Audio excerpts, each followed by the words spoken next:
There is a specific kind of quiet that settles between two people who have been married for 40 years. It isn't emptiness. It's a language, a vocabulary built from shared glances across crowded rooms, from hands that reach for each other in the dark, without either person waking fully. Robert and I had that quiet on the drive to Ashford that Saturday morning, and I knew, the way you know a storm is coming before the sky changes color, that the day was going to ask something of us. I just didn't know how much. We left Millbrook at 8. The October light was thin and pale, the kind that makes everything look a little washed out, a little fragile. Robert drove, as he always does, with one hand loose on the wheel and the radio turned low. I watched the trees blur past my window and tried to locate the feeling sitting in my chest. It wasn't fear, exactly. It was closer to the sensation I used to get when inventory numbers at the hardware store didn't quite add up, when everything looked right, but something underneath was off balance. We'd owned Marsh Hardware in Millbrook for 38 years. Robert and I built it from a single storefront with a leaky roof into a business that employed 14 people at its peak. You learn things running a hardware store. You learn to read a room. You learn that the customer who smiles the widest is sometimes the one trying to distract you while their friend pockets something near the back. You learn that the sweetest smelling wood can be the most rotten at the core. I'd been applying that lesson to Chloe for about 2 years. The power of attorney conversation had started at Christmas, 18 months prior. Chloe had brought it up over dessert, framed so gently it almost sounded like kindness. You and Robert aren't getting any younger, Elena. Wouldn't it give you peace of mind to have someone you trust handling the paperwork? I'd smiled and said I'd think about it. I said the same thing at Easter and at Liam's birthday dinner in July. Each time, the ask got slightly less gentle, slightly more persistent, like a door being tested, a shoulder pressing against it, checking for give. Robert reached over and patted my knee somewhere outside Danbury. He didn't say anything. He didn't need to. I know, his hand said. I feel it too. Chloe met us in the driveway before we'd fully stopped the car. That was the first thing I noticed. She'd been watching for us. She was dressed in pressed cream linen, hair blown out, a smile so wide and so fixed it looked like something she'd practiced in the mirror that morning. She hugged me with both arms, the kind of hug that is more performance than warmth, tight enough to seem genuine, brief enough to keep control. Elena, you look wonderful. Robert, so good to see you. Come in, come in. I've been up since 6 getting everything ready. 6 in the morning, for a casual Saturday visit. The house was immaculate in a way that felt aggressive. Every surface gleamed. There were fresh flowers in the entryway, white dahlias, stiff and perfect in a tall glass vase. The kitchen, visible through the open-plan layout, looked as though it had never once been used to actually cook a meal. There wasn't a crumb, a dish, a single honest sign of living. Liam emerged from the hallway, looking slightly rumpled against the backdrop of Chloe's perfection. His shirt half-tucked, his smile genuine but distracted, his phone already in his hand. He kissed my cheek and shook his father's hand and said, "Good drive?" And then his phone buzzed, and his eyes dropped to the screen, and he said, "Sorry, 1 second," and drifted back toward the hallway. That was Liam. Present the way a piece of furniture is present. I set my purse down on the kitchen counter, and through the glass terrace door, I saw the wrought iron table already set for 4. And beside the coffee maker, almost hidden beneath a folded dish towel, the corner of a manila folder. Thick, official-looking, the kind of folder that holds documents, not recipes. My stomach tightened. I said nothing. "And I have a surprise for you both," Chloe announced, clasping her hands together like a child on Christmas morning. "I've been perfecting this coffee recipe I found when Liam and I were in Portugal last spring. It's organic, it's incredible, and I've been saving it for a special occasion." She looked directly at me when she said special occasion. "We're doing a proper toast on the terrace, family and the future." She laughed lightly. "Doesn't that sound lovely?" Robert and I exchanged a glance. The briefest flicker, a full conversation compressed into less than a second. Something is wrong. Yes, I know. Stay close. Always. I reached into my cardigan pocket and felt the smooth edge of my phone. I thought about Chloe's clasped hands. I thought about the manila folder under the dish towel. I thought about the way she'd said, family and the future. Not warmly, the way you say a thing you mean, but precisely the way you say a thing you've rehearsed. I pressed record. The terrace door opened and the October air came in, cold and sharp, smelling of cut grass and chimney smoke from somewhere down the road. Chloe disappeared into the kitchen, humming to herself. I smoothed my cardigan, sat down at the iron table across from Robert, laced my fingers together, and rested them on the cool stone surface. 4 mugs were already waiting. I have hosted enough dinner parties in my life to know that coffee is never just coffee. Coffee is an offering. It says, I thought of you, or I want to impress you, or, in the case of the very best mornings of my life, stay a little longer. Robert used to bring me a cup every single morning for 39 years, dark roast, a splash of cream, no sugar, and set it on my nightstand without a word before he went to open the store. That small act was its own kind of vow. More binding, I always thought, than the ones we'd spoken at the altar. So when Chloe came through the terrace door, carrying a tray with 4 ceramic mugs arranged just so, handles all pointing the same direction, a small sprig of rosemary laid decoratively across the tray's edge, I noticed. I noticed the performance of it, the theater. The way her eyes moved to each of us as she set the tray down, checking, confirming, like a stage manager making sure the props were in their right positions before the curtain went up. There we go, she said, her voice bright and smooth as lacquered wood. The real thing, none of that grocery store nonsense. She set a mug in front of Robert first, then Liam. Then she placed one in front of me, and I saw her fingertips rest on it just a half-second longer than necessary before she let it go. I looked at the mug. Then I smelled it. It wasn't immediate. It crept in the way certain smells do, subtle at first, easy to dismiss, the kind of thing your brain wants to file under nothing, because the alternative is too large to hold. I leaned forward slightly, the way you do when you're trying to hear something better, and let the steam reach me. Bitter almonds, not the warm, sweet bitterness of marzipan or good dark chocolate. Something sharper. Metallic underneath, the way the air smells in the back of a hardware store near the solvents shelf, near the paint strippers and the industrial degreasers and the products we kept behind the counter because you needed to sign for them. My hands stayed perfectly still on the table. I looked at the surface of the coffee. There was a faint sheen to it, barely visible, a thin, iridescent film, the kind that forms on water near a chemical spill. Most people would never see it. Most people don't spend 4 decades learning to identify what doesn't belong. I raised my eyes and found Robert already looking at me. He had both hands wrapped around his mug, but he hadn't lifted it. His face was composed.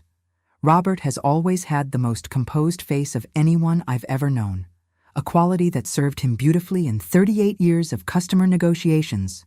But I saw it, the small tightening at the corners of his eyes, the almost imperceptible stillness that meant his entire body had just gone on alert. He knew. We didn't speak. We didn't need to. In the space of a single shared look, we communicated everything. Do you smell that? Yes. Do you recognize it? Yes. Don't touch it. I won't. Stay calm. Always. 40 years. That's what 40 years builds. Not just love, though God knows there is that too, but fluency. A private language spoken entirely in the frequency of a glance. Aren't you going to try it? Chloe asked. Her voice had a brightness to it that was just slightly too insistent, like a salesperson who has almost closed a deal and can feel it slipping. Just savoring the moment, I said, and smiled at her over the rim of the mug. Liam wasn't paying attention.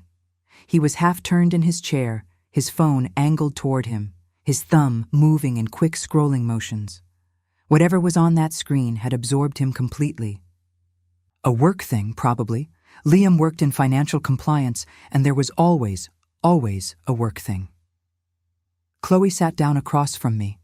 She wrapped both hands around her own mug and looked at me with an expression I can only describe as patient. The patience of someone counting down. "I thought we could do a little toast," she said, "before we get into the day." "What are we toasting to?" Robert asked pleasantly. "Family," Chloe said, "and the future." There it was again. Family and the future. The same words, the same cadence, the same careful smile. A line delivered for the second time. I thought of the manila folder under the dish towel. I thought of Diane, Chloe's mother, who had called me 3 weeks prior, out of nowhere, with her own version of the same gentle pressure.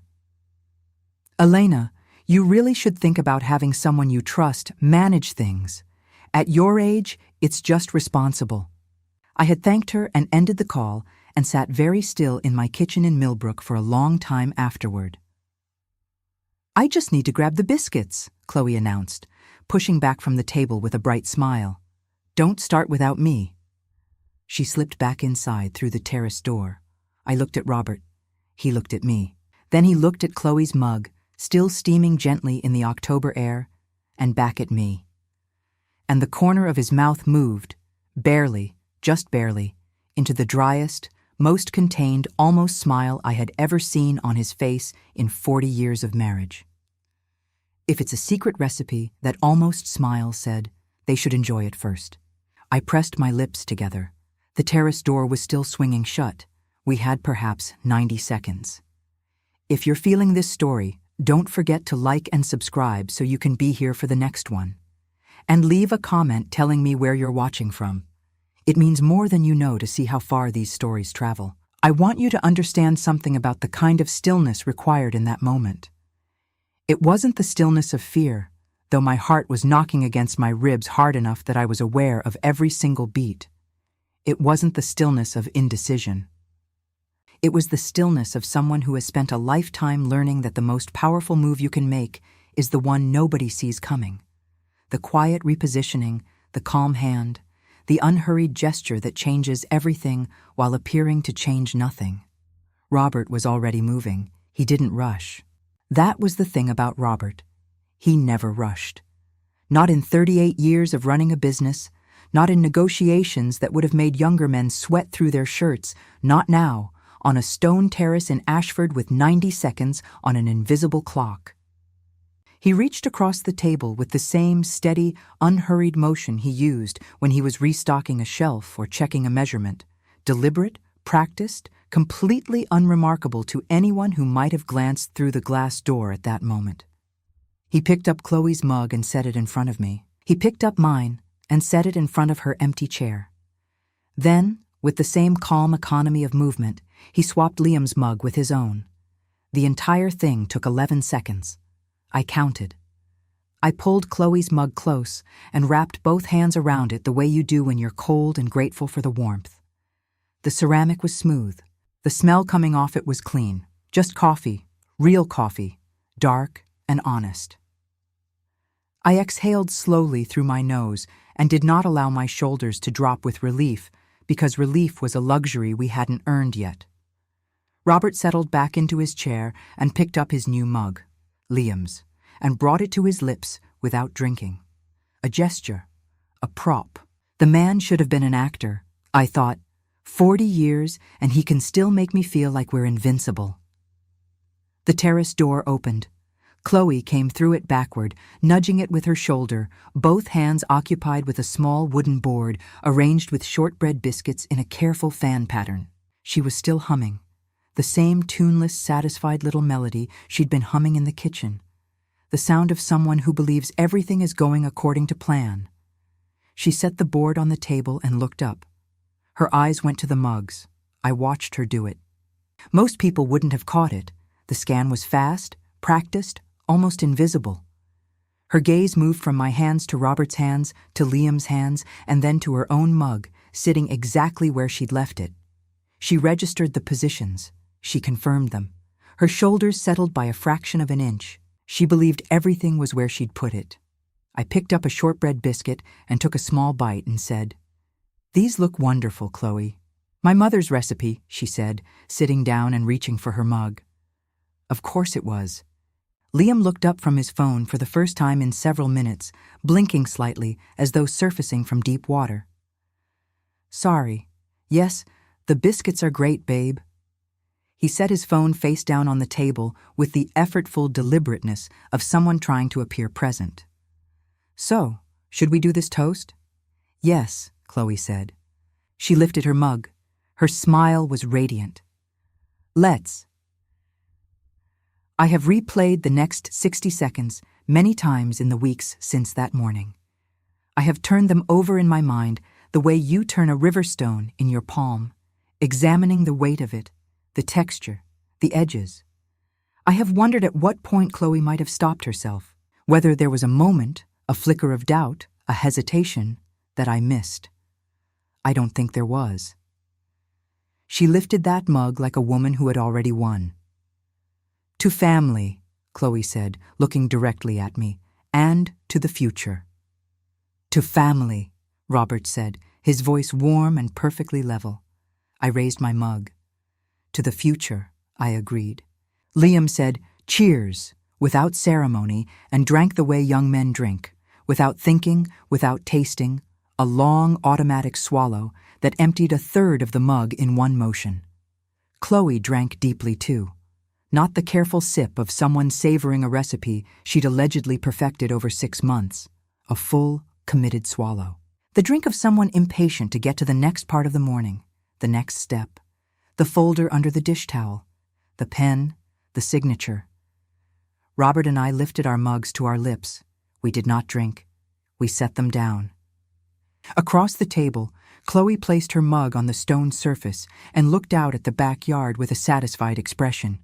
The manicured lawn, the late October light coming gold and thin through the trees. She looked like a woman surveying something she already owned.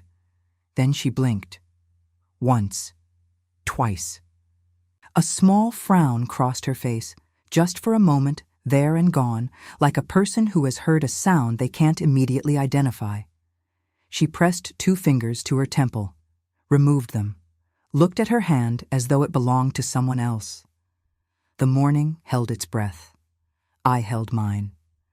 I have seen people unravel before, not often, and never like this, but enough to know that it doesn't happen the way it does in movies, all at once, dramatic, a clean collapse.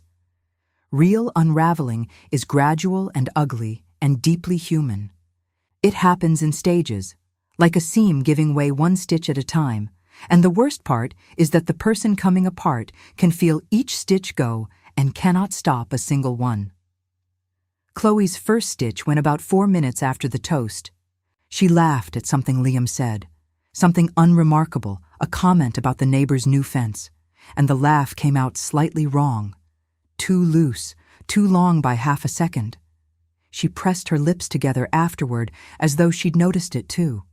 Her hand went to the table's edge and stayed there, steadying. Liam didn't notice. Liam was reaching for a second biscuit. I noticed. Robert noticed. We sat with our hands in our laps and our untouched mugs in front of us, and we watched in the particular silence of 2 people who already know the ending of a story and are simply waiting for it to arrive. Chloe blinked again, that same slow, effortful blink from a moment ago, like someone trying to clear a fog that kept rolling back in. A thin shine of perspiration had appeared at her hairline. The October air was cold enough that I could see my own breath in faint clouds, which meant the sweat on Chloe's forehead had nothing to do with the temperature. Liam set down his biscuit. "You okay, babe?" "Fine," Chloe said. The word came out with slightly too much space between its letters.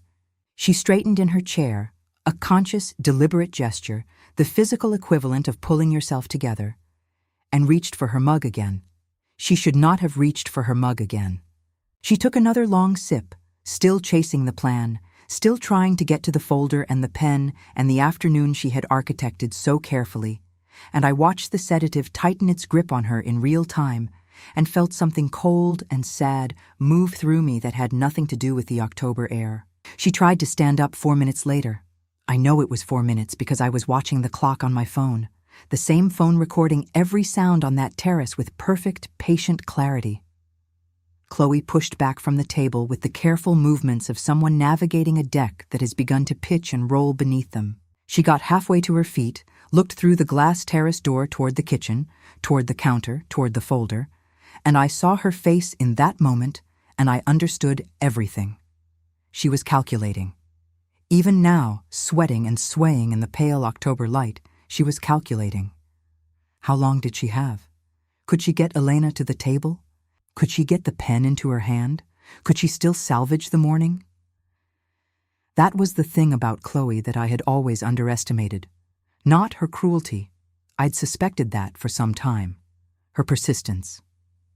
"Chloe," Robert said quietly, "sit down." Something in his voice, the absolute stillness of it, the weight of it, reached through whatever fog was wrapping itself around her, and she sat. Not gracefully. She sat the way a puppet sits when the strings go slack. Liam was on his feet now, his biscuit forgotten, his phone forgotten, his face wearing an expression I hadn't seen on him since he was 9 years old and had broken the hardware store's front window with a baseball and couldn't decide whether to run or confess. Raw, cornered bewilderment.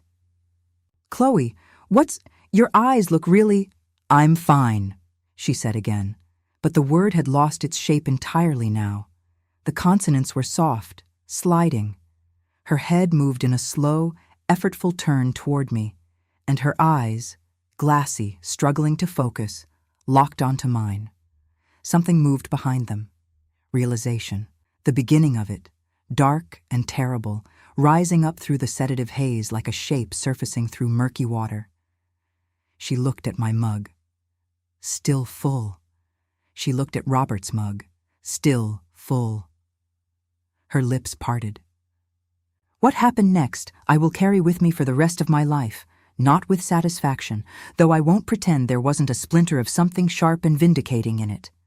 I will carry it the way you carry any moment of true reckoning, with the full weight of what it cost. "Liam." Chloe's voice came out cracked and urgent, a wire pulled too tight. "Liam, listen to me. Do not let them call 911. Do you hear me? Do not. They'll find the bottle. They'll find it in the trash. It's under the coffee grounds. You need to—" Liam went completely still. The kind of still that isn't calm. The kind that happens when the ground drops out from underneath you and your body hasn't yet decided what to do about it. "What bottle?" he said. Not a question, barely even words, just sounds falling out of him. I just needed her to be relaxed, Liam. I needed her to just sign it. It was just a sedative. It wasn't going to hurt anyone. Your mother was just going to be a little— "You drugged them?" Liam's voice cracked on the last word, like a boy whose voice is still changing. "I drugged her," Chloe said, with a precision that was almost impressive under the circumstances, one finger lifting in a slow, struggling point in my direction. "It was just supposed to be her." The finger dropped. The terrace went silent. Liam turned and looked at me, really looked at me, maybe for the first time all morning, maybe for the first time in years, and his face was the face of someone reading a sentence they cannot believe they're reading and going back to the beginning and reading it again and finding it says the same terrible thing both times. I folded my hands on the cool stone table. I looked at my son. I waited. I want to tell you that I stood up and delivered some grand speech. I want to tell you that I had prepared something, a careful arrangement of words, righteous and precise, something that would have sounded good in a movie or echoed cleanly down through the years when my grandchildren asked about the day their grandmother held her ground. I want to tell you I was magnificent. The truth is simpler, and I think better. I reached into my cardigan pocket. I had not moved from my chair through any of it. Not through Chloe's slurring confession, not through Liam's cracking voice, not through the terrible silence that followed. I had sat with my hands folded on the cool stone table like a woman waiting for a bus, because the most powerful thing I have learned in 68 years of living is that stillness unnerves people far more than fury ever could. Fury is expected.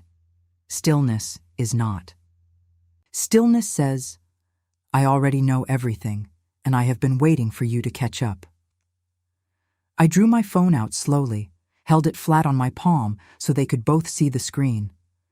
The red recording indicator was still blinking, had been blinking since Chloe first mentioned her special toast.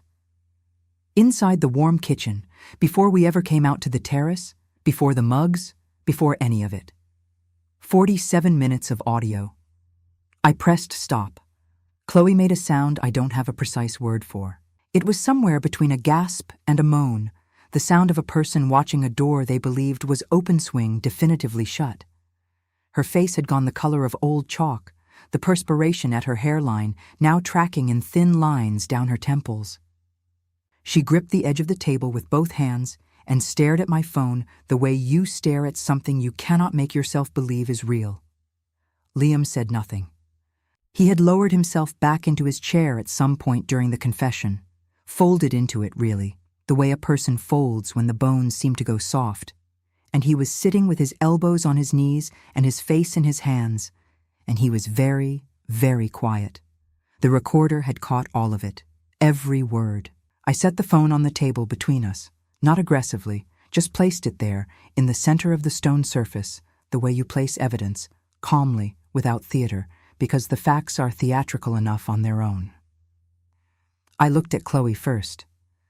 I started recording, I said, when you mentioned the special toast inside, before we came out here. My instincts have never once failed me in 68 years, and they didn't fail me this morning either. I paused. The recipe was missing one ingredient, Chloe. She blinked at me, slow, glassy, struggling. Respect, I said. It was missing respect. I let that sit for a moment, the way you let a stone sit after you've dropped it into still water, giving it time to sink, giving the ripples time to spread. Then I looked at my son. Liam had lifted his face from his hands. His eyes were red and wet, and he looked younger than 37 years old by about 2 decades. He looked like the boy who broke the hardware store window. He looked, I thought, like someone who had just understood, truly understood perhaps for the first time, exactly what he had chosen to see and not see for the past 2 years. Liam, I said quietly, we will talk, but not today. He opened his mouth. Not today, I said again, and something in my voice closed the subject with a gentleness that I hope he understood was not indifference. It was mercy. It was me saying, I am not done with you, and you are not done with me, but this is not the moment for that conversation. I picked up my phone, slid it back into my cardigan pocket. Oh, I said, almost as an afterthought, turning back to Chloe. I'd drink some water if I were you. You look a bit confused about how technology works. I gestured toward the untouched pitcher at the center of the table. The water, at least, should be safe. Unless there's something in that pitcher I should know about too. Robert made a sound beside me. A small sound. A sound that, in 40 years of marriage, I had learned to identify as the noise he made when he was suppressing a laugh with everything he had. We stood at the same moment, not by signal, not by plan, but the way 2 people who share a center of gravity simply rise together when the time comes. I picked up my purse from the back of my chair. Robert buttoned the top button of his jacket against the October cold. These were small, ordinary gestures, and I performed them with great deliberateness because I wanted Chloe to understand that we were not fleeing. We were not shaken. We were 2 people who had come for a visit, had assessed the situation, and were now choosing to leave on our own terms at a time of our own choosing. There is a profound difference between being driven out and walking out. I needed her to feel that difference. We'll see ourselves out, I said. We crossed the terrace. Robert held the glass door open for me, and I stepped through into the warmth of the kitchen. The manila folder was still there under the dish towel, its corner visible. I did not touch it. I did not need to. It was, at this point, the least dangerous thing in the room. We walked through the immaculate living room with its stiff white dahlias and its gleaming surfaces and its aggressive cleanliness, and Robert opened the front door and held it, and I walked through, and the outside air hit my face, and I breathed it in, cold and clean and tasting of leaf smoke and October and the long road home to Millbrook. Robert had the car keys out before we reached the bottom of the driveway. We got in. He started the engine. Neither of us spoke for a long moment. Then Robert said, without looking away from the windshield, "I hope she enjoys the rest of that recipe." I pressed my hand over my mouth. I laughed, silently, shoulders shaking, tears pricking the corners of my eyes.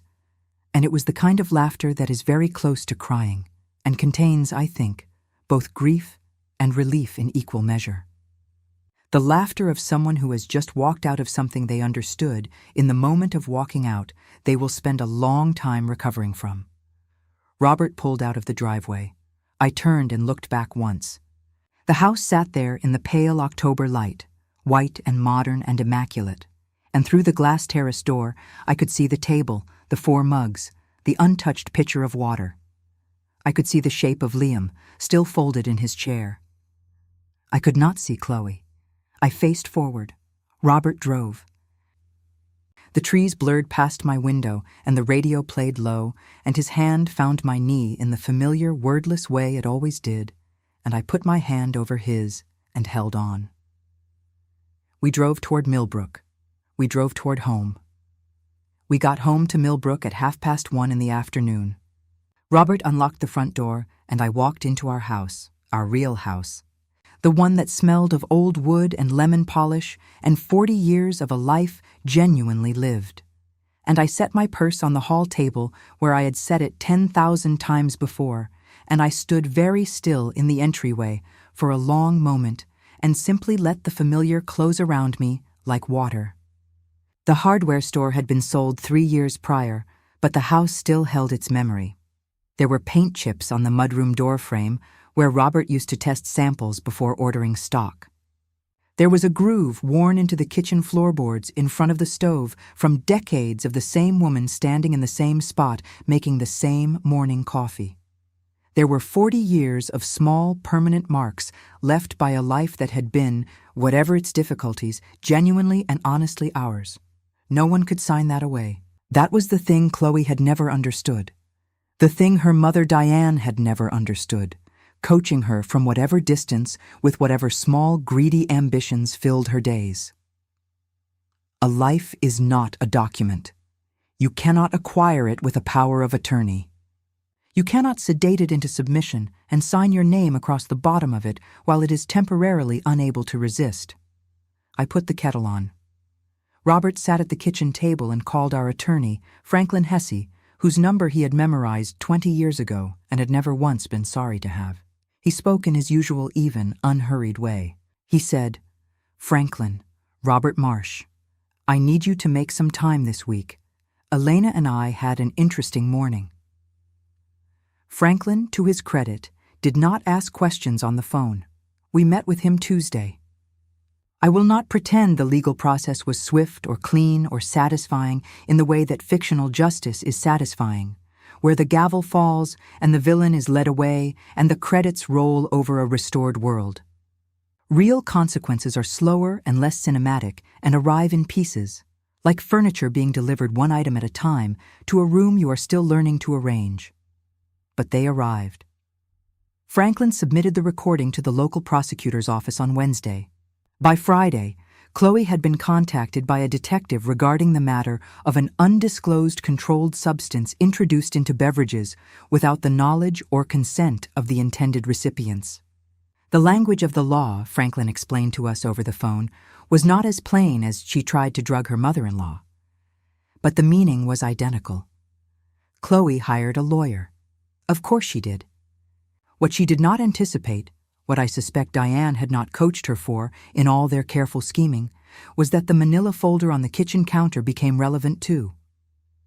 The power of attorney documents, already prepared and waiting on the morning of an alleged drugging, painted a picture that required very little interpretation. Franklin called it, with characteristic understatement, a fairly compelling sequence of events. Chloe did not go to prison. I want to be honest about that, because I think there are people who will read this and feel that she should have, and I understand that feeling. I do. She received a suspended sentence, a substantial fine, and 18 months of supervised probation. Her name, which had appeared in an earlier version of our will in a limited capacity, a gesture of good faith I had extended to her in the first year of her marriage to Liam, was removed with a single conversation between myself and Franklin on a quiet Thursday afternoon. The updated will stands as it was revised 6 months ago. 3 charities, a college fund for any future grandchildren, and a letter to Liam explaining, in plain language, why we had made every choice we made. I signed it with a steady hand. Liam called on a Sunday 3 weeks after the terrace. It was early, just past 7, the pale gray light of a November morning coming through the kitchen windows, and I was standing in my groove in front of the stove, waiting for the coffee, when my phone buzzed on the counter and his name appeared on the screen. I looked at it for 2 full rings. Then I picked up. He didn't say hello. He said, "Mom." Just that. 1 word. But the way he said it, the particular weight and texture of it, the way it came out abraded and small, told me everything about the 3 weeks he'd spent arriving at the decision to dial my number. I said, "I'm here, Liam." He cried. Not briefly, not cleanly, the way grown men cry when they have been holding something for too long and have finally set it down. I stood at my stove and listened, and did not rush him, and did not fill the silence with comfort he hadn't yet earned, because comfort extended too early is not kindness. It is a way of ending a conversation that needs to continue. When he was finished, I said, "Tell me what you knew and when you knew it. All of it. Start at the beginning." He told me. I won't repeat the details here. Those belong to a conversation between a mother and her son, and some things are not for wider telling. What I will say is that the truth, as it emerged in pieces over that phone call and the 2 that followed it, was both better and worse than I had feared. Better, because Liam had not known about the sedatives. That specific cruelty had been Chloe's alone. Worse, because he had known about the pressure, the strategy, the slow campaign to maneuver me toward that manila folder. He had known, and he had looked away, and he had chosen the comfort of not knowing over the discomfort of knowing, which is its own kind of betrayal even when it falls short of the worst kind. I told him that. He said, "I know, Mom. I know." We are not where we were. I want to be truthful about that too, because I think the stories that wrap grief and damage in a bow and call it healed do nobody any favors. We are not healed. We are in the early, careful stages of something that might become repair if we tend it honestly and with patience, the way you tend anything fragile that has been dropped, not pretending the crack isn't there, but not deciding the crack means it's finished either. Robert and I had dinner with Liam last month, just the 3 of us, at a restaurant in Millbrook, halfway between his world and ours. He brought flowers, tulips, yellow, my favorite, a fact I had mentioned exactly once in passing 3 Easters ago and had not expected him to remember. He had remembered. We talked for 3 hours. We did not talk about Chloe. We talked about the hardware store and about a trip Robert and I are planning to Portugal in the spring, the real Portugal, the one that exists independently of any coffee recipe, and about a book Liam had been reading, and about small things, ordinary things, the kind of things that families talk about when they are trying to remember how to be a family again. It was imperfect and slightly awkward and punctuated by silences that still have some healing to do. It was, I thought, a beginning. I have been asked, since telling this story to the friend who suggested I share it here, whether I feel angry, whether I lie awake, whether the image of Chloe's face in that moment, the chalk-pale horror of watching 47 minutes of her own plan play back against her, gives me satisfaction. The honest answer is that what I feel most when I let myself sit with it is not anger and not satisfaction. It is gratitude. Gratitude for 40 years with a man who swaps mugs in 11 seconds without being asked. Gratitude for the groove worn into my kitchen floor. For the paint chips on the mudroom doorframe. For Franklin Hess's memorized phone number and the attorney he has been for 2 decades. For instincts sharpened in 38 years of honest work. For a cardigan pocket that was exactly deep enough to hold one phone. And for the knowledge, clean and permanent and mine, that no one, regardless of what they put in the cup, can take from you a life you have genuinely, carefully, and with great love built. They can try. But you just have to make sure they drink it themselves. Aschim, if this story resonated with you, share it with someone who needs to hear it today.